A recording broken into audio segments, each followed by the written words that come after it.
The first time that I set up a wireless printer, it was a bit of a hit and miss procedure. But today's wireless printers, far more user-friendly. And a big part of that is the growth of UPnP, or Universal Plug and Play, which theoretically makes connecting wireless devices much easier. Now, just like it took USB some time to become real plug and play and not just plug and pray, it's taken a while for UPnP to really hit its stride. But let's dive right in and let's connect the C8180 to our wireless network. So I've got a Wi-Fi network set up here in the studio. We've just plugged this in and we haven't done any configuration at all. So it is time for us to set it up and have it find the wireless network. Now, the first time I did this, way back in the day with a wireless printer, I actually had to plug the printer in, first of all, to a computer, get it all configured, and then plug it into the network and all sorts of things. It took several stages. No more. This is the way it should be. In the setup menu, I go into Network and then just run the wireless setup wizard. This is going to be far and away the easiest way to set up your network. And it's now searching for my wireless router, and I have an 802.11 wireless router running here in the studio. As soon as it finds it, it identifies all of the different routers that it finds, and because we're in the studio here and there's several wireless networks around, I can choose from among them. I'm going to choose the D-Link router, which I have here, and if I had an encryption key, if I had it secure, it would then ask me to input all of that data, and then it goes out and it tries to connect to the Wi-Fi network directly. It's successfully installed, and as you can see, that's an absolutely simple process now of connecting this multifunction device to my wireless network. But that's just the first step. We have another step that we have to do.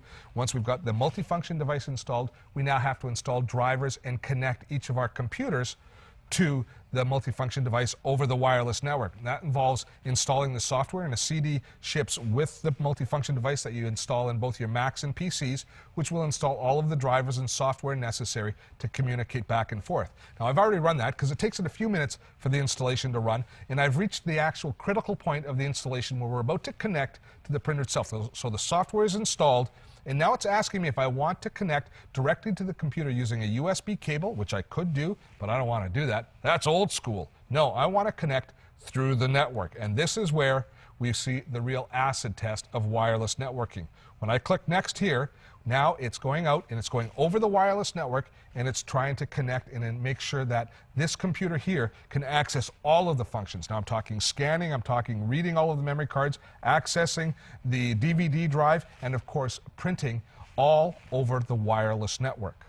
It's now finished the installation, and it's actually doing the final stage of searching for the network printer, and it has found it. Select the printer you're installing, and right there is our PhotoSmart C81 series, and we give it permission to connect, and the setup is finishing up. The printer's detected. We're online. Now you go through the same installation process for every notebook or desktop, Mac or PC in your home that you want to connect to the multifunction device. So now we have one multifunction device which is going to serve the entire family. And look, it's congratulating me on doing a good job. Well, no, congratulations to you. You did a good job too. Before we finish the wireless part of the story today, I want to show you the Bluetooth option. Now, this isn't just a throw-in because we're increasingly using our phones as cameras, and Bluetooth is the best way to send images from the phone to the printer. So setting this up as a snap, let me show you. If we take a look here on the front of this the multifunction device, we see that our Wi-Fi radio is turned on, but the Bluetooth radio isn't. So the first thing we need to do is turn on the Bluetooth radio. So I go into the setup menu, into Bluetooth, and in there I find and turn on the Bluetooth radio.